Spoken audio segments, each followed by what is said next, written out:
Hey, everybody, and welcome to the Blister Podcast on the Blister Podcast Network. I'm Jonathan Ellsworth, and you can check out everything we're doing and reviewing over at blisterreview.com. Okay, I have been in Ketchum, Idaho this past week, and I am still currently in Ketchum, but just about to head back to Crested Butte. And among other things I have been doing in Ketchum is hanging out with and riding bikes with one of our Blister members, Jake Bilbrough. Now, Jake lives here in Ketchum. He is very passionate about the outdoors, and he is also passionate about making good wine. And in this conversation, we talk about Jake's unique background, ski culture and wine culture, and why it seems so natural to Jake to make it easier to bring good wine into the great outdoors. Above all, this is a good conversation with another cool member of our Blister community who is doing something innovative in the outdoor space. And so Jake is somebody I think all of you ought to know. And so with that, let's get to it.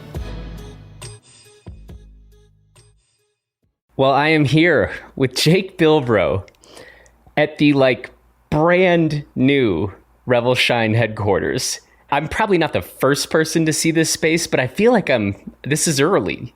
Well, I mean, if you count my wife and children, you're not the first person. If you don't count my wife and children, you are the first person. Yes. We don't even have furniture in here yet, so. Well, you had turned a trash can upside down that maybe was going to be your chair, but you scrounged one up from somewhere. I did scrounge one from the neighbors. This is a very cool space, first of all. I know you well enough and know how you do things that I suspect the next time I see this space, there's going to be quite a transformation that will have taken place. Either that or it won't look any different than it is now. Right. It's going to be one of two extremes. Yeah. You know, I think we should start, well, actually where we should start is saying, we are here. This is still technically, I'm still figuring out the landscape, right? We are still in Ketchum proper. Correct.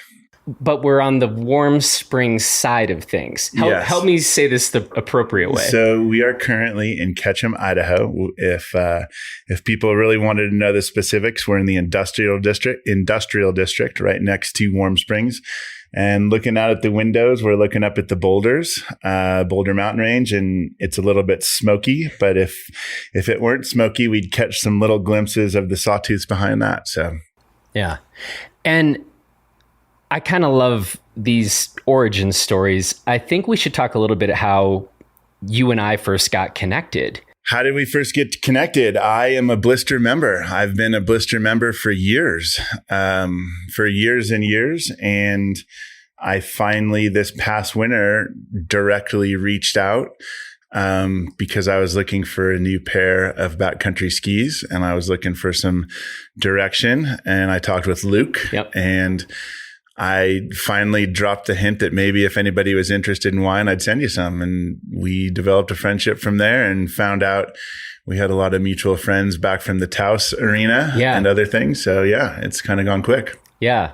It's too early in the day for us to be, drinking anything other than coffee. But if we were drinking something other than coffee, this is the spot where we would raise a glass to Muggsy. Absolutely. Yeah. Jeff Mugglestein, the man, the myth, and the legend. Well, that was a pretty succinct and accurate history. Yep. And so we have been talking. And by the way, it was really nice. We didn't talk a whole lot about this on Blister, but we did turn 10 years old this past year. And I was like, I don't know, we don't need to make a big thing about that. We're heads down. We're about to, go full force into a Blister summit, but it was cool when I mentioned that to you in just a conversation we were having, and you were like, man, that's huge. Like, congrats. And you sent some wine out with a really nice note kind of for the Blister turning 10 occasion. And that meant a lot. Yeah, well, good. We've run in parallel. Kind of my day job of Limerick Lane, this is our 11th year. And so about the same amount of time that we've both been pushing these boulders up the hill, we've been doing it together. And yeah, sent you a little bit of wine for the 10 year, and we sent some more wine because even though I couldn't be there in person, we certainly wanted to be a part of the inaugural Blister Summit. Yeah, and that was really cool. And by the way, one of the really interesting things for me, and I've told you this, but my good friend, who I always just call Super Mike, he actually makes rosé, and he had the Revel Shine rosé at the summit for the first time. And, you know, I have my opinions on stuff, but you like to get the opinions of other informed folks. And Mike was just gushing about the Revel Shine rosé. And I thought that's pretty good, because he is not somebody who would gush if he didn't feel like it. So, well, I'll send him a virtual high five on that one then. So you have a very interesting background in history. And one of the things that we're going to get into, because it's one of the things you and I have talked about. And in fact, when we were riding bikes the other day, this came up again in conversation. But before we go there, say a bit more about your own background. And I think it's interesting, your own athletic background. Talk to us a bit about that. Well, I was a collegiate athlete. I was a collegiate rugby player. I played all around the country. I played in Fiji. I played in New Zealand. I grew up surfing. I grew up abalone diving. I grew up spearfishing, certainly skiing, mountain biking. I'm a fourth generation winemaker from Sonoma County in California. And probably what my dad taught me in a deeper way than winemaking, although that is certainly the life that I was taught or brought up in, was the lifestyle of winemaking, which for him was being outside. And so he really worked the world of wine around a lifestyle of fishing in Alaska, hunting in Montana, skiing in Taos, skiing in Colorado, skiing in Utah, doing anything he could to engage the outdoors. And that really impressed itself upon me and my wife and our children. And so here we are in Ketchum, where I commute back to Sonoma County to make it all work. So how old were you when you started skiing? You know, some of my earliest memories were in the ocean. So honestly, it's kind of funny. And I'm going a roundabout way to answer your question. The first thing that my dad really impressed upon me was abalone diving. And I remember actually him going to like the Goodwill and buying these used wetsuits and cutting the arms and cutting the legs down so they were short enough to fit me. And I could not move. I was like a starfish, and he'd lay me on my belly in the water, and so I could watch him dive. And I don't think I skied all that young, to be honest. I was at least 11 or 12 years old the first time that I went skiing. My family, you know, we lived a pretty humble upbringing, and ski culture wasn't part of it, especially being 4 hours from Tahoe, et cetera. All the way through, it's kind of a funny thing. I was a beach guy, and I still am very much a beach guy, but it was the ocean and it was water. And in college, when I was in UC Santa Barbara, I got recruited to go play in Aspen rugby. And that was the first real time. I had skied prior, you know, enjoyed skiing. I'd snowboarded for a long time, but that was the first time where the mountain lifestyle, more than the ski lifestyle or the snowboarding lifestyle or the mountain biking lifestyle, really was impressed upon me. And I kind of made a big flip. And so skiing and mountain biking kind of roughly around that same time? Yeah, in beginning ways. And then I traveled more for rugby. That was when I went to Fiji. I went to New Zealand. When I eventually worked my way back home, actually, my best friends were all here in Ketchum, Idaho, and they were working construction, working all summer and getting ready to ski all winter. And I was like, I'm there. And I had no money. I'd finished traveling and playing rugby and whatnot. And I asked my dad if I could work for him for 2 weeks to get enough money to get here. And then I never left. I really realized how beautiful Sonoma County was, and the lifestyle of, you know, working in a vineyard making wine is pretty special too.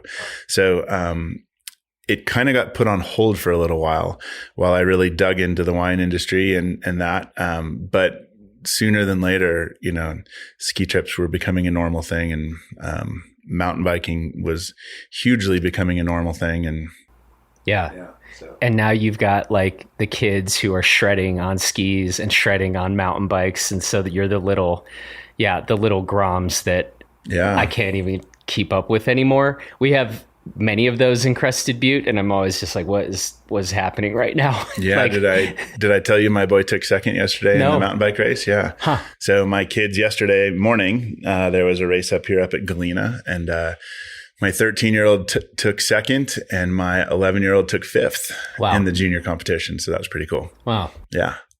Okay. So that gives us a bit of the background. So let's then talk about getting into winemaking. And am I right to think of that as being sort of the same time that you are purchasing Limerick Lane, or is getting back into winemaking precede? Yeah, no. So I came home after college and after traveling. I was 23 years old, and I worked with my dad for 15 years. Okay. My wife and I bought Limerick Lane 11 years ago.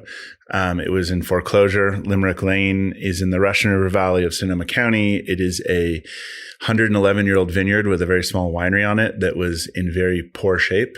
And we figured we would make a run at it. And so with my family's blessing, we purchased the winery and started turning it around. We're currently, actually, I think we just got beat out last year. For about 8 years, we were the highest rated Zinfandel and Wine Spectator history. But now I think we're the second highest rated Zinfandel and Wine Spectator history. We've certainly got a lot of accolades. We have the Limerick Lane vineyard. I would love to take more credit for it. It's an extraordinary vineyard. And so it's very old, and it's in a very unique area, which just produces exemplary fruit. And so, we were having babies and turning a business around and getting it going. We haven't talked about my wife much. She was a professional triathlete. She was a ski racer when she was a little girl. And so, but both of those lifestyle pieces for us were on the back burner because we were just trying to get business going and get life going and get kids going. So it was a lot of things happening at once. Yeah. And so Limerick Lane, known for its Zinfandel. Yep. What else are you producing there? We've also got Rhone varietals. So we've got Syrah, Grenache, Mourvèdre, Petit Syrah. We make a number of different wines. I think you and I enjoyed some rosé together this week. Yep. And that really has been and was the day job. But while we had a successful little business that we'd turned around, et cetera, things felt incomplete for us. We were driving the boys, not my daughter yet, she was too young, but we were driving the boys to Tahoe every weekend for ski team with no traffic and good weather. That's 4 hours. And there were times where it took us 13 hours to get there. We were going to the beach every other weekend in the summer, and we were just really realizing that we were commuting all the time for our lifestyle, but where we were living was for our business and our livelihood. But we really just wanted to try to make a flip. And so that was when we moved to Ketchum in order to live a lifestyle that we wanted and have me commute for the work part of it. And then sometime along the way, you have another idea for a company that now goes by the name of Revelshine. Correct. And talk a little bit about how that came to be and why. So, winemaking and grape growing is in my blood, and it's something that I know, and it's something that I love, and it's something that I'm very good at. And I don't mean for any of that to sound overly cocky or whatever. It's what I've done my entire life. But simultaneously, not only what my dad taught me, but what I would say is my unparalleled passion is the outdoors. And historically, wine and the outdoors don't really connect. Right. And my wife and I always struggled to figure out how to connect the world that we were passionate about with the world that I loved and was good at doing. And it's kind of funny when we finally distilled it down, but one of the biggest impediments was glass. Wine is bottled in glass bottles, and glass really doesn't fit in the outdoors. You can't bring glass on a river or to the beach or up into the mountains or oftentimes camping. There's a lot of inefficiencies to it as well as danger. I've got a good buddy here who's a river rafting guide who loves wine, and he'd go to the length of duct taping his wine bottles so that if in the off chance they did break, at least he wasn't going to pop his boat. But in that case, he still lost his wine. And so we were really trying to solve that problem, hence Revelshine. Yeah. But your idea, as somebody who's just professed to like, hey, I actually really care about wine, I think a lot of folks, it's like, we've seen some of like canned wine and that sort of thing out there. And your thought was, well, let's actually put quite good wine into these aluminum bottles. And so that was part of it. I will say this with the admonition that, you know, I have not tried every single quote canned wine out there, but in general, I feel like most canned wine is sold more based on kind of the novelty of the package, and it's sold with an intention of scalability on the part of the producer. Yeah. So it's generally lower quality wine. It's in a quote Red Bull size can or a 12 ounce, you know, soda or beer can. And that really doesn't work for me, because being in the wine industry or being a wine lover, the culture of wine is to be able to smell it and taste it. And if I'm drinking something out of a Red Bull can, I can't smell it or taste it at all. So for us, we wanted to create something very different. And I still don't feel like what we are making with Revelshine is canned wine. We're making, you know, really high quality wine, and we're putting it in unbreakable bottles. So it's double walled aluminum. It's double insulated. It keeps the wine colder much longer. If you and I are pouring, we're probably going to get 3 pours out of a Revelshine bottle. But if someone was a little bit less ambitious, you could totally get 4 glasses of wine out of it. It's got a screw top. It is fully made and intended to be poured into a Yeti tumbler or a Govino or some type of a secondary cup, so that you actually have the ability to smell and taste and savor the wine and really enjoy it. It's such a simple idea, really, you know, which is usually quite a good thing for a business idea, right? Like, it's dead simple. Let's put good wine in a unbreakable container. But it is interesting how certain stigmas sort of work or come to be that, yeah, I always just kind of associate it, and I have no idea why.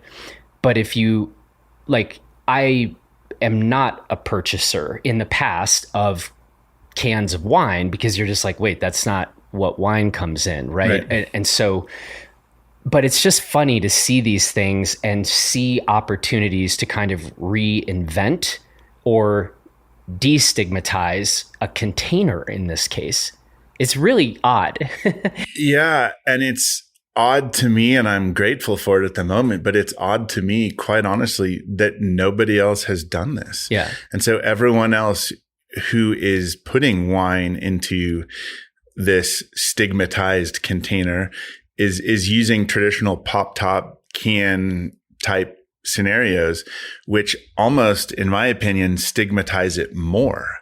You know, it takes any bit of wine away from the beverage that you could drink inside of it. Whereas what we're trying to do is really acknowledge what wine is, but try to improve the way to get it to outdoor places.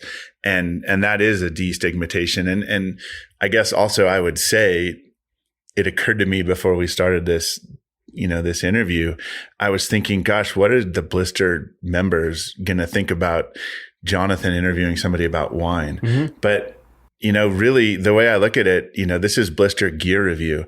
And most people think of gear as what you use during an activity, whether it be, how do I get the best bindings or the best ski boots or the best mountain bike or the best this. But I also look at gear in the outdoor world of what you look to review as all things that fit within the activity. And what I love about what we're doing is, we're making the piece of gear, quote unquote, that fits for the completion of the activity, where you just are on that high and you're loving life. And we've, had this great experience, whether it be summer, winter, anywhere else. And you're with people you love, people you enjoy, people you've just connected with. And it's that little moment where you acknowledge it. And for me, being in the outdoors, I want to, I'm in my 40s now. So I will completely concede that in my 20s, I would come back after a great day of skiing and I had stuck 6 Coors Lights in the snow in front of my truck, and it was like time to hit it in the parking lot. I'm a little older now, and so now I want to come back from skiing or mountain biking, and I personally enjoy like a nice glass of wine, and so that's kind of my world. And so what I love and how I think this does apply is that we are giving, I hope, consumers another tool that they can use in the outdoors if a nice glass of wine is something that fits into their quiver. Yeah. And for the record, I just talk to people I want to talk to on this podcast. So I don't really care what anybody else thinks. Like that's not, and it's like, we've had such good conversations prior to ever hitting a record button. I'm like, Jake's cool.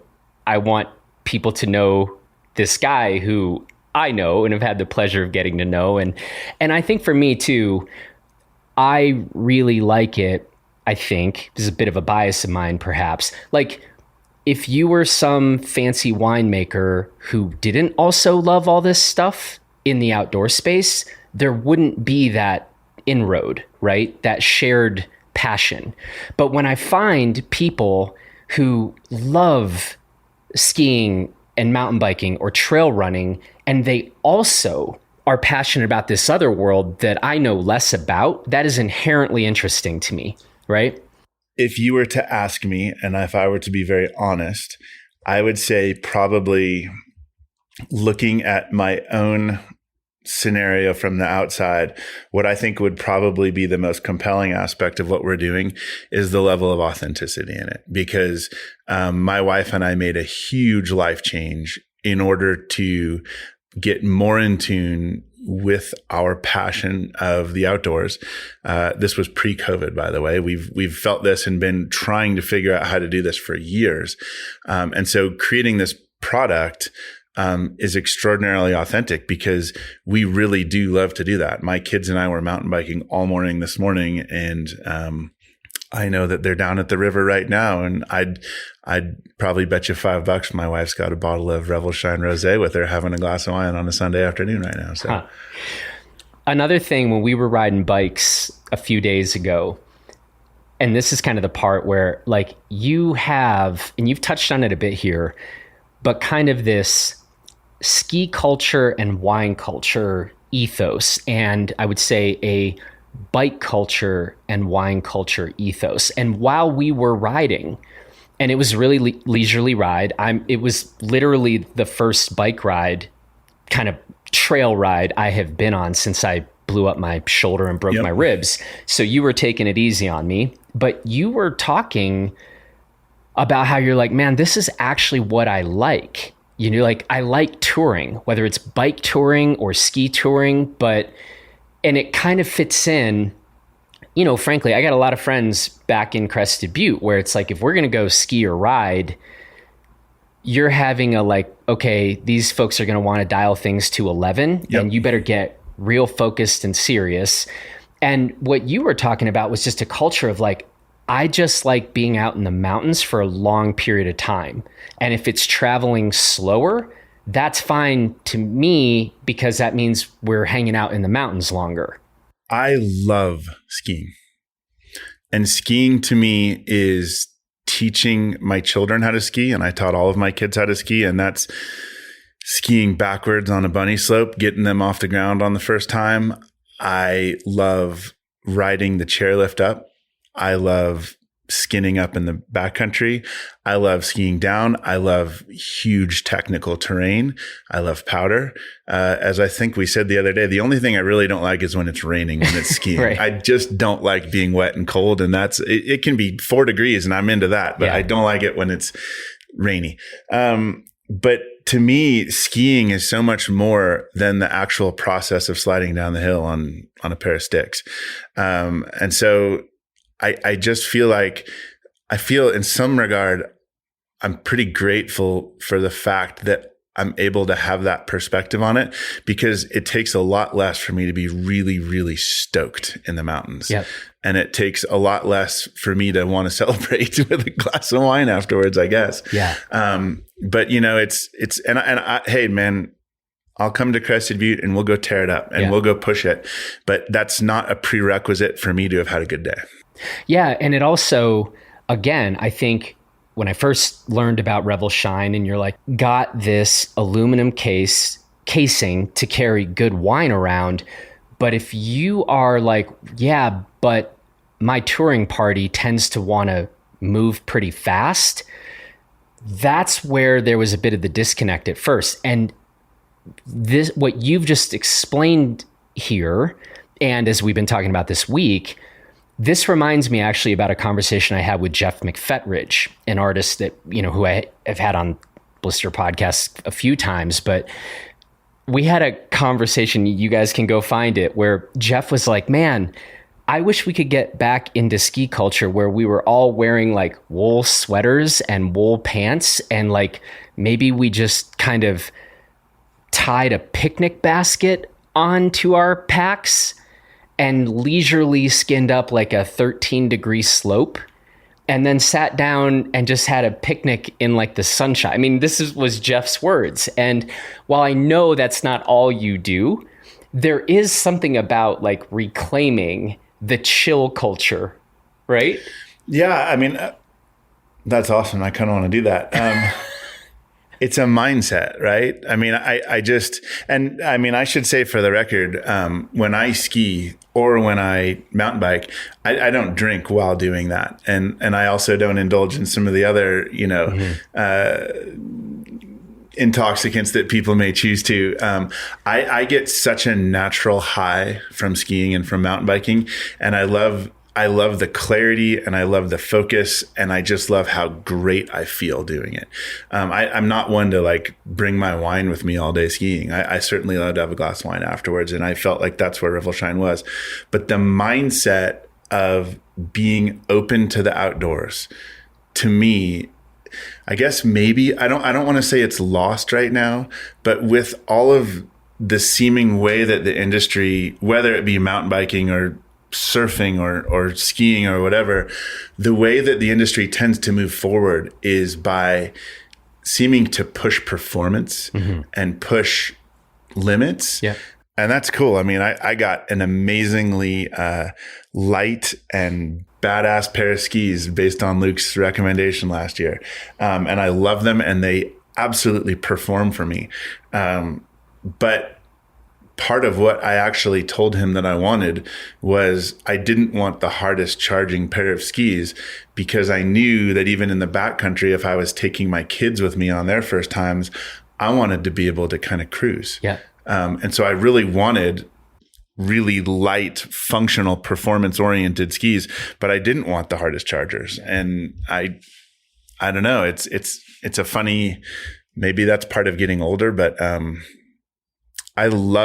so the other day, for those of you listening, I was not aware that it was Jonathan's first time back on a bike, and I was planning on taking him on a different trail.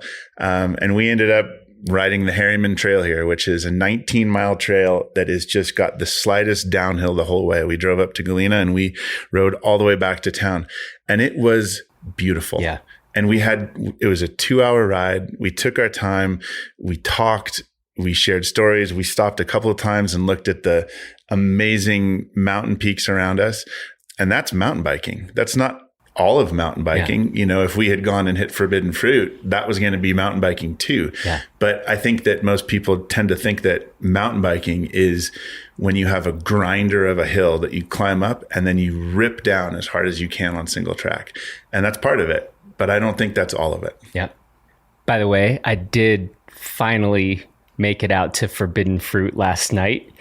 And it was like, I met up with Chris Davenport last night. We had a great time. One of our co-founders in Revel Shine. We'll talk about that. Yeah, hang out with Chris, get done, and I drop him off, and I'm looking at the clock, and I'm like, I think I have time to sneak a ride in. We had been talking about Forbidden Fruit, and I'd been doing some other rides in the area, but last night, I think I started pedaling from the trailhead at like 8:40 p.m. Wow. Yeah. And I was like, this is going to be a little bit of a race against the incoming darkness, but made it to the top, and it was 9:21 p.m. But it's nice. Like, it stays lighter out here later than it does in Crested Butte. Right. And so, yeah, dropped in at like exactly 9:21 last night. And yeah. Awesome. So, yeah. So listeners, be interested or else we'll cut it later. But did you ride up Shady Side or did you go right up the center of the valley? Shady Side. Yeah, that's a fun trail. Yeah. And that's mountain biking too, all the way. I mean, I ride that a couple times a week with my kids, or by myself. So, but I will say, I mean, still, this is now we're way off track, but the whole mental thing, like getting back in the saddle, as they say, forbidden fruit, you can go mock loony down that trail if you want, but given how I crashed, which was on loose, I'm like, oh man, and it was a real interesting head game for me, and it was getting pretty dark. Yep. But just the mental stuff going on. It was a little different than our Harriman trail ride. Yeah. Right. But I did not crash, so that's good. My ortho will be psyched on that. There you go. But cool to finally get over there and actually make it down before it was pitch black out. So all good. There you go. Yeah. You talked about Chris Davenport. We can talk about some of the other ways that we're trying to do it a little bit different with the business, maybe. Do it. We really were looking with Revelshine. By the way, my favorite ski resort is Revelstoke, and my favorite Allman Brothers song is Soulshine. And when we were trying to think of what to call this brand that I wanted to create for wine, that I wanted to be able to celebrate all things outdoors with, it seemed like reveling under the sunshine and letting your soul shine was about where it was. And so we put it all together and we just made up a word. And that's how Revelshine came to be. But we also thought, to create this, this is a passion project for us, but of course we've put a lot of money into trying to build this. What's the best way to get it out there and to do it in an authentic way? And fortunately, through my life and my career, whether it be intentional or just luck or subconsciously, I always seem to have pushed into the outdoor world. So we developed a good network of friends out there. But we decided to bring on people within the industry, the outdoor industry, as co-founders. We did not want influencers. We did not want ambassadors. We wanted people who really believed in this and really wanted to build it into their life. And so we brought on people like Chris Davenport, who is an equity partner in this business, Shane Dorian, big wave surfer, Salema Masakela, everybody knows Sal, Emily Harrington and Adrian Bollinger, Jeremy Jones, Vasu Sohitra, Sage Erickson, the Gadauskas brothers. We've got top surfers, top skiers, top mountain bikers, top snowboarders, top mountain climbers, all in this, who are really partners in this and promoting this. And to take it a step further, just in the interest of authenticity, the goal was not to have them post pictures on Instagram. The goal, and I think that nobody embodies it better than our mutual buddy, Chris, was for him to believe in the product enough, which he does, to where he took it to ski resorts across Colorado and said, guys, I really want this here. And obviously he's got some pull because he's Chris Davenport. And now we're getting into the food and beverage program so that other people who are, not to say emulating the life of Chris, but living a similar life to Chris in similar ways, will be able to have Revelshine available to them in the same ways that he does. And I think that's really cool. I mean, this feels a little perverse since this is still pretty new, but I was tempted to ask you just simply, what's next?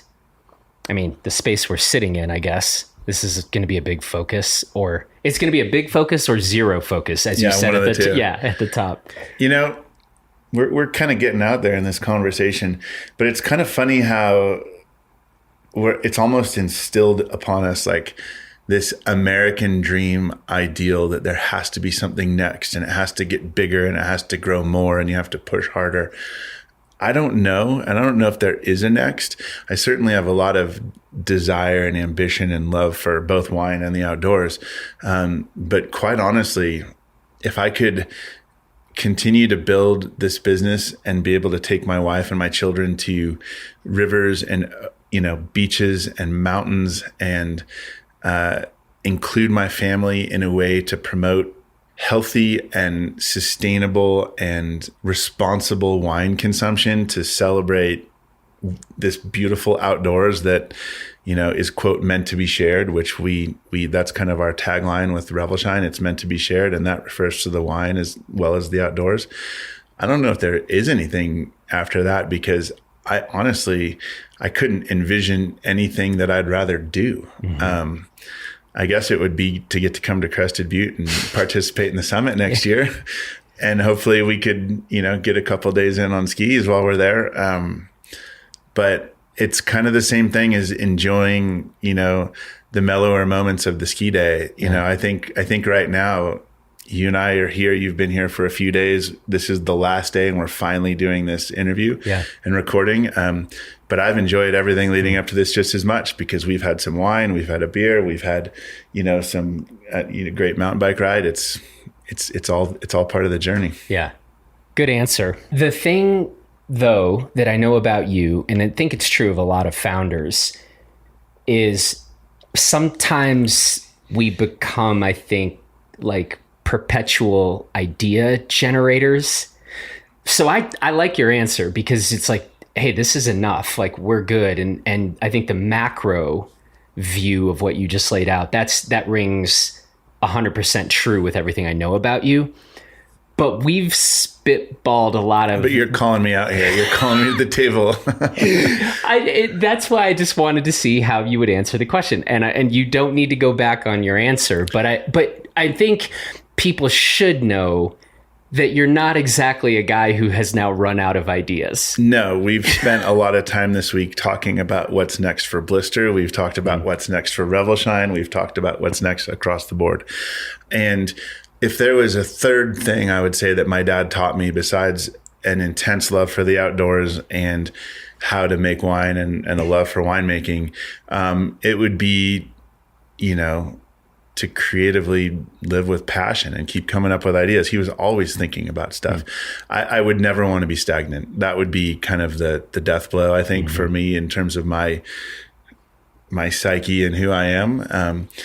But I don't know if what's next has to be in the wine space. I don't know if it has to be in the outdoor space. We'll figure it out when it comes. But the gears are always running in my head, and I'll certainly keep you posted on that one. Yeah. And I like, again, coming back to what you said about, if I can spend time with my wife and kids in the outdoors, that's enough. And I think what I don't think either of us are interested in is just perpetually starting new stuff to keep ourselves on like an insane treadmill. Yeah. So I think having that, like, well, wait, what is the macro? What is ultimately the most important thing? And then while all these ideas are being generated, well, does that do any of those new ideas slot in to the big macro thing that you've already said? And I think that's probably a pretty healthy thing to have in place. Revelshine needed to be. Revelshine wasn't not going to be somehow. And it being like the two most major driving forces in my life, and having them somewhat running parallel to each other, finding a way to bring them together. It almost happened without my intention.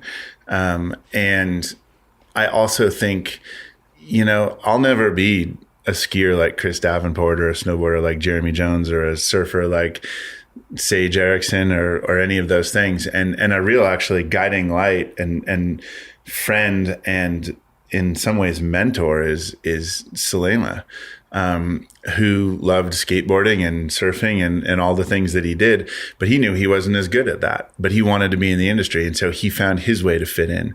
And so for us to be able to be a part of this outdoor industry and outdoor world and give what we have to offer is really, really rewarding. And I certainly am very proud of that, but it was going to happen. I think unintentionally and unknowingly, totally subconsciously, I think I was probably trying to figure out how to do this for a long time prior. And so along the way, I've had 75 other harebrained ideas, and there's a few noodles that are still sticking to the wall in the office in the other room. But whether or not those come to fruition or not, it's a little bit different than Revelshine. Well, hey, man, This is actually day 8 for me out here. On vacation. This is the funny part. I showed up here and you started calling this my vacation. And I was like, man, I'm still putting hours in, some late night hours, but okay. You told me you needed to get out of town. You needed a little break. And so, yeah, maybe I parlayed that into vacation. But, it's been some fun times here too. Oh, it's been real fun. Welcome to Ketchum. Yeah, man. My first time out here. It's wild to me that I've never been out here before, but I can say for sure not my last time.